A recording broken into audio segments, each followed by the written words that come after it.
Hi everyone. This video is about weight training, resistance training, strength training, whatever you would like to call it. Um, and it's presented by the Adams County Library System as part of their Wellness Wednesday series. This actually is sponsored by the Adams County Lions Club, so we want to say thank you to them for that very much. So I hope everyone's having a good year. We're about halfway through 2021. We've made it. Um, okay, so first I'm going to talk about the benefits of weight training, strength training, and then at the end I will show you a couple of basic exercises that you can do. Now remember to always check with your doctor first before you start an exercise program. And you also probably want to find a certified personal trainer. You can usually find that at your local gyms. Of course, you can reach out to me. You can find me at Holly's Holistic Fitness or Holly McLaughlin Forrest on Facebook. So let's talk first about the benefits of weight training and resistance training. Same thing. Basically, muscle, when you are adding muscle, it is more metabolically active. So what that means, that's just a fancy way of saying it takes more calories to maintain muscle than it does fat. So I don't know what the numbers are. I remember learning that a pound of muscle burns 7 times more calories than a pound of fat. So also another benefit of weight training is as you're adding muscle during your weight training program, you're going to raise your resting metabolic rate. And again, this is just a fancy way of saying that once you start a weight training program, even when you're sitting in your chair watching television, you're going to be burning more calories than before you started that program.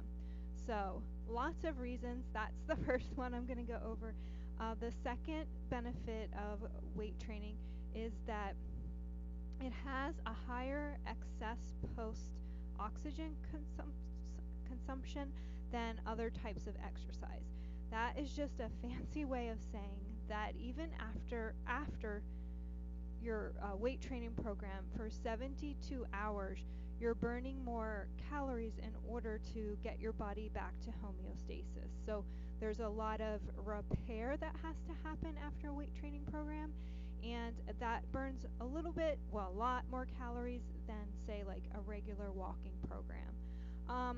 And just talking about that, I still see so many people walking at the park, which is awesome. And our local park is beautiful.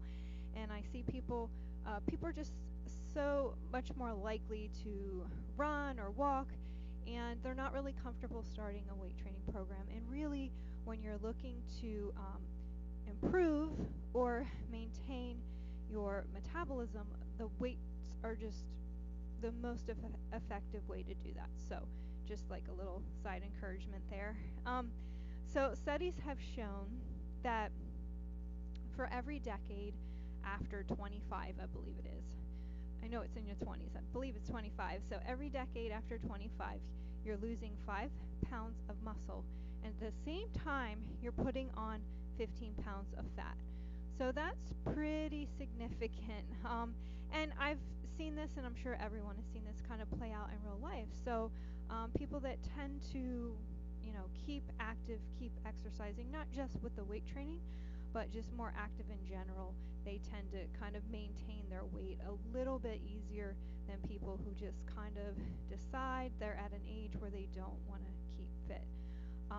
So definitely another reason to weight train. And by the way, it's never too late to start a weight training program. In fact, I couldn't find the study, but I do remember in the 90s, I'm dating myself now, about 95, I believe it was, I went to a fitness conference, and Dr. Wayne Westcott presented his research whereby he had 80-year-olds and some 90-year-olds actually begin a resistance training program, and it was only actually 2 days a week. I believe it was 8 exercises, and at the end of that study, I know they increased their strength significantly and they put on muscle mass. Now, I don't have the exact numbers because, like I said, I couldn't find the exact study, but I do remember that left a huge impact because 25 years later, I remember him talking about that study. Um, so definitely keeps you young.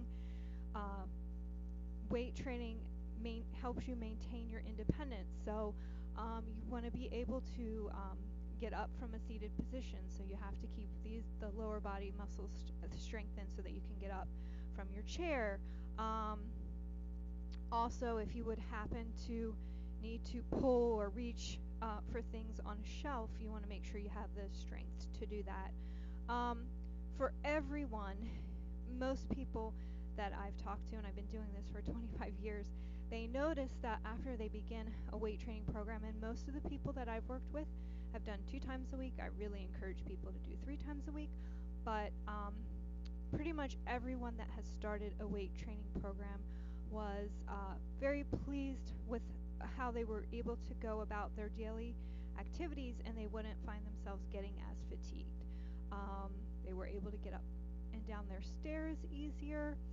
I have one client in particular where she was struggling to get through her whole grocery shopping experience, so she would have to go to the grocery store, get the groceries, come home, sit a little while until she could go back, get the groceries out of the car, and then she'd have to sit a little while. So just after about a month of weight training, she was able to go get her groceries, come back, put them away, and it took her a while to realize, wow, this is getting much easier.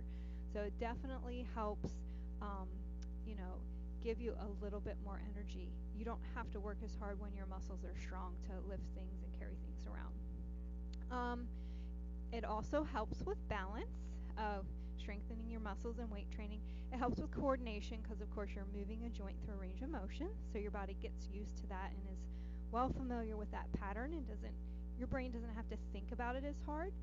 So definitely helps with balance, but even beyond that, even beyond the coordination part, studies have shown that increasing the strength in the muscles will greatly improve your balance, which is important to prevent falls as we get older. Um, has been shown to help decrease depression, and for some people that start a weight training program, and again, I don't know the exact science on this, but there's actually a neurochemical thing that happens when you're weight training within your muscles that actually helps prevent depression from coming on in the first place. So that's kind of cool.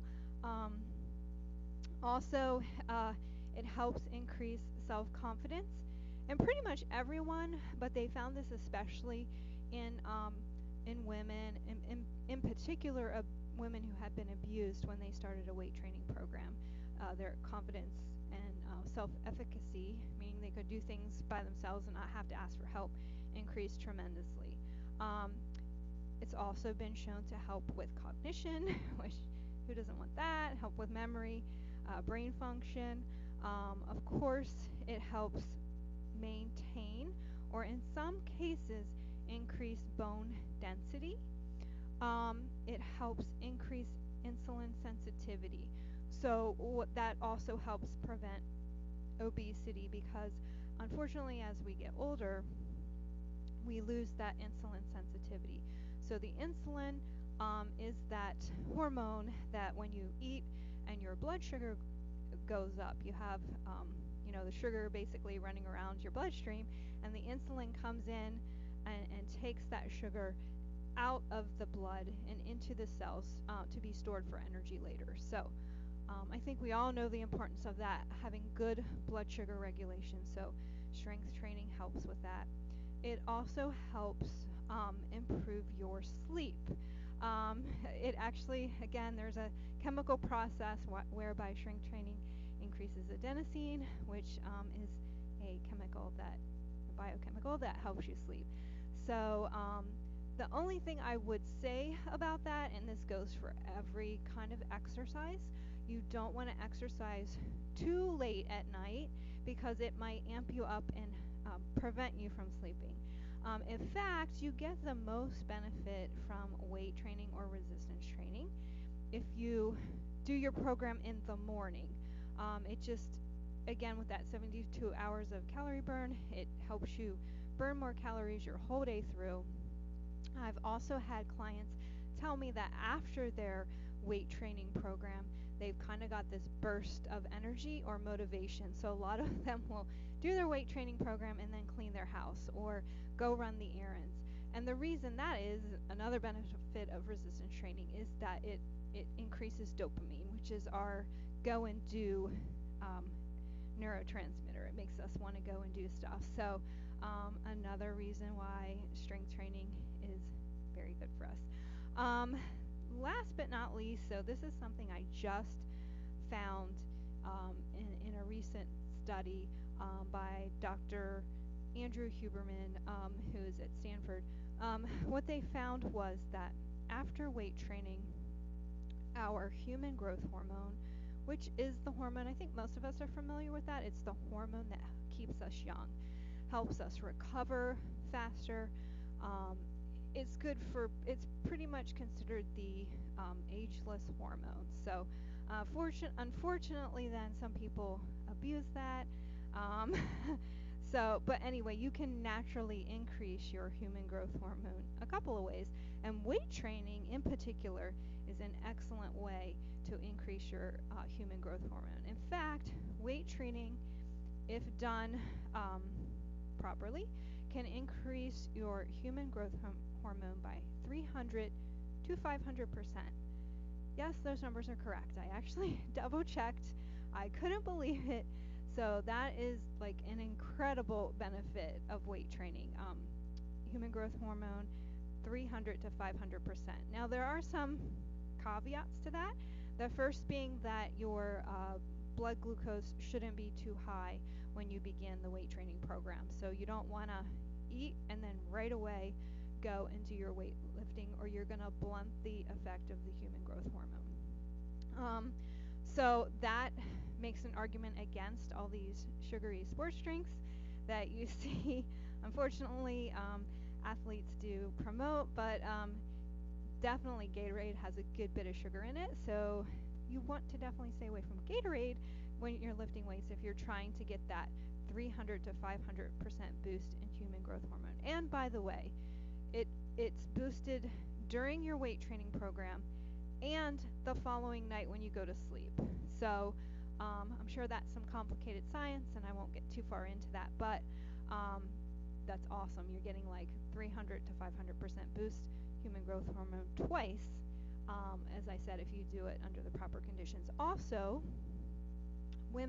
for women to get that effect, you have to do a weight training program that's about 30 minutes along. Now, men have to go a little bit longer, about 60 minutes, before they get that peak benefit of human growth hormone. So I kind of went down the rabbit hole there of science, but I hope that you guys appreciate the back. I always like the back information. I always like to present the science because I think when you know better, then you do better. So I just can't talk enough about weight training. And actually now, in our busy lives and times, when I'm advising clients about health and wellness and fitness, if they don't have a lot of time, I tell them that their weight training has to take precedence, and I highly recommend that they do 30 minutes 3 times a week is what I usually recommend for them. And if they actually get super busy, then we break that down into 15-minute daily sessions so that they're not doing the whole program at one time. They're splitting their program. So let's talk a little bit about the actual setup of a weight training program. First of all, any habit, this is a habit science thing, so this isn't directly related to weight training, but it sort of is. They found now that habits, there's all kinds of quotes out there. It takes 21 days to make a habit, it takes 21 days to break a habit, and actually the most recent science shows that it takes 63 days. So it takes 63 days to start a habit, and then you need 42 more days. Oh, you need 21 days. I'm not sure if I said that right, so I'm going to back up. You need 21 days to form a habit, and then you need 42 days to practice that habit in order to have it solidified. I highly recommend for my clients that they pick the same days and times to do their weight training. just because then it becomes automatic. They don't have to think about it. They don't accidentally schedule other things during their workout time because they know on Monday, Wednesday, and Friday at 10 a.m. they're going to do their weight training routine. So definitely, now if you have kind of a tumultuous schedule, what you can do is look at your schedule a week ahead and write in your exercise times. I actually always advise, one of the first things I advise my clients is to write their exercise sessions in as appointments, and then when someone asks them to do something during that time, they just have to respond with, I have an appointment. They don't need to be specific about what that appointment is. So same days, same times. You can also do something that's very effective, that's called habit stacking, which just means that you take something that you do every day and the new habit you put near it. So like, for example, some people brush their teeth and then go take their medicine, or vice versa, and those two things just automatically go together. So it could be something like a perfect routine would be do your weights first, then make breakfast, or do your weights first and then have dinner. So stick something with it so that it makes you more likely to stick with the program. There's something else I was going to say in there about that. Maybe I'll circle back around to it. Now, you don't want to start with too heavy of a weight or too complicated of a program, or you're going to get discouraged. So it's no good to start with say 10, 20-pound weights. Do it for a day, and then you have to rest for 2 or 3 days to get back to weight training. And actually, I'm not a proponent that people, especially in the beginning, need to feel sore after their weight training workout. So it's kind of been a badge of honor, unfortunately, among some personal trainers that they want their clients the next day to not be able to walk. And actually, not only is that not healthy, it can be dangerous if someone has any kind of kidney disease with their. So you definitely want to not strive for that. I recommend that people start with a 2 to 3 times per week session. Ultimately, like I said, working up to 3 times a week. Recommend that they start with 2 sets of 12 to 15 reps with light weights, and then progress to heavier weights with fewer reps. So in the beginning, it's better, you're kind of really practicing range of motion, and you'll notice that you get stronger kind of quickly, and that's usually due to just neuromuscular memory. And all that means is your muscle is familiar with the pattern of lifting, so you kind of lift a little bit more because more muscles are recruited. So it doesn't actually have to do with strength. So that comes a little bit later. And then, we'll work into a more complicated program. Now, to help improve, or help make sure that you maintain your program, I often tell people to either put on a favorite TV show or music or a podcast. I usually work out to podcasts or YouTube, personal development, so that I'm kind of getting both things done at the same time. So that's another, actually I think that's in the book Atomic Habits also. That's just another way of making sure that you keep up with a habit. So putting something pleasant with something that maybe you don't perceive as quite so pleasant. So yeah, we start with two sets, 12 to 15. Do that for several weeks until you feel more comfortable. Then I would have clients work up with a heavier weight, 3 sets of 10, progressing with even heavier weight, 3 sets of 8. Okay? So hopefully I didn't lose you there. Basically, the heavier the weight, the fewer times you're going to lift it, to keep it very simple. So if something's light, you can lift it up several times. If something's heavier, then you don't have to lift it quite as many times to get the same effects. So in order to, how strength training works and how you get stronger is you actually cause micro traumas, it's perfectly fine. And the fibers are broken down, and then when they heal stronger. So that's why you progress up slowly rather than quickly, because then you won't recover as fast. You want to be cognizant as you start a weight training program.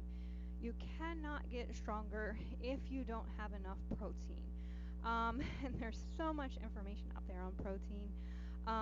But basically, you want to look at getting at the low end 0.5 grams per pound of body weight, and optimally between zero point 0.8 to 1 gram of protein per pound of body weight. And that's not easy to do, so I don't want to downplay that. But we need protein anyway, and a lot of studies show that as we get older, our protein needs go up because protein helps synthesize, form new tissue, and repair tissue. So especially when you're sick or you're coming off an illness, you want to make sure that you have enough protein. In the beginning, I recommend that my clients start with 25 to 30 grams of protein just as a baseline, with 3 times a day with their meals. They can supplement with a safe protein powder, just because it is, like I said, very, very difficult to meet your protein requirements. But start your weight training program and you can worry about your protein later. Okay, so now I'm going to show you a few exercises. Like I said in the beginning, make sure that you check with your doctor, because some of the exercises, if you have high blood pressure, for instance, you don't want to be squeezing the weights. You don't maybe want to be pushing a heavy weight overhead. So check with your doctor. Ask your doctor if you should have limitations in any type of lifting, or if you have like a max weight that you should lift. And also, ideally, very ideally, get with a personal trainer, certified personal trainer, that can help. Maybe you can do a couple of sessions at least to get your form down, and you can move on from there. And a lot of trainers now, and I do this too, do Zoom sessions, so you don't even have to leave your house. You can stay home, and if you don't want to join a gym, they'll do a few sessions with you over Zoom perhaps until you get your form down. So very important to have someone professional that knows what they're doing watch your form, so that you're not doing something incorrectly and end up hurting yourself. In fact, a lot of people that I've worked with, clients, they've watched a YouTube video or done the latest fad and ended up hurting themselves, and so then they ended up further back than when they even started. So definitely safety is key, and moving properly is very important. Okay, I can't believe I've talked 22 minutes. All right, okay, but I've got plenty of time. I'm going to show you about 8 different exercises. And that's a good number to start with. Actually, you could probably start with a little less than that until you kind of get your habit down, because we don't want to make it that you're really just like resisting it. Like, I don't have 30 minutes. So whatever time you have, start with that. Again, you can start, and I highly recommend that if you've not lifted weights before and you're a beginner, start with 2 to 3 pound dumbbells. You can find them out there, guys. The hoarding of the weights seems to be over, so you can find them on Amazon or Target or Walmart. 2 to 3 pounds to start with. And the first exercise that I recommend people do, it's a great exercise for posture, it's a great upper body exercise in general, is the low pull. And I'll show you from a couple angles. It's just like this, and you want a full range of motion. So I don't want to do this, I don't want to do too fast, at a speed where if I would tell you to stop, you could stop. If I blew a whistle and said stop, you can stop in your range of motion. That's kind of the speed that you want to maintain. From the front, it looks like this. Keep that elbow in tight. So what you would do is you would take your 2 pounds and you would do 12 on one side, and then you'd switch and do 12 on the other side, and then one more set per side. Okay, so that you start out with 2 sets of 12. Okay, so that's the first exercise, the low pull. And if you want to mark this in your video, we're at 24 minutes. If you want to watch this again and do the weights and not have to listen to the whole spiel in the beginning, we're at about 24 minutes. Okay, so that's low pull. Now, I kind of work how I like to work is upper body, lower body, especially when someone's starting out, because then while you're doing upper body, your lower body rests, and vice versa. The second one I would recommend, and I can't do this exactly how I want to because I can't pull my couch over here. If you have a couch or a really heavy piece of furniture that will not move, or even a countertop, you want to put your hands like over the couch this way, hold on, and then drop back to squat. Keep your shoulders high, look forward, keep your toes, let me show you from the front. So my toes are facing front. They're not out and they're not in. They're straight, and it's just like you're sitting.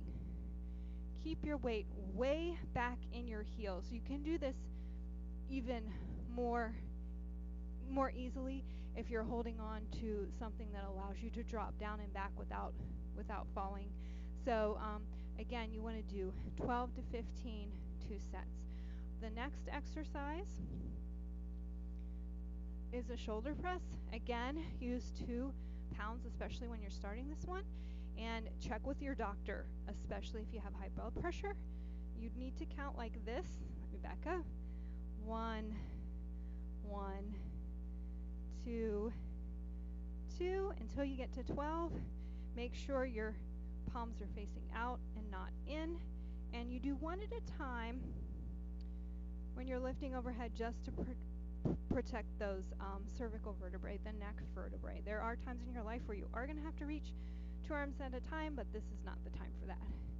The next one I'm going to show you is very simple. You'll probably progress through it really quickly, but it's a baseline exercise that I like people to start with to wake up their hamstrings. So I have them flex their foot and just curl their leg. And it helps.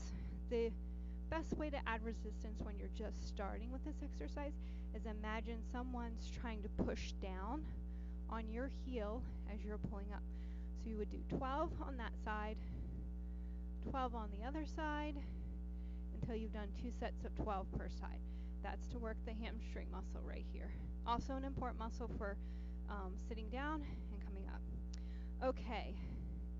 The next exercise that I want to show you is what I call a functional exercise. I like to put a functional exercise in the middle of my programming. So I have 4 exercises and a functional exercise and then 4 more exercises. So this is called a wood shop. You've probably seen it before. I think they actually have it on the some kind of commercial. I don't know if it's Peloton or another one. So I have them do the wood shop, and I have them start like this.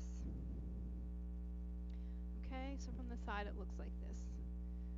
Nothing fancy. I don't have them twist, and I'll have them do 3 sets of 10 per side. So they do 10 on that side, 10 on this side.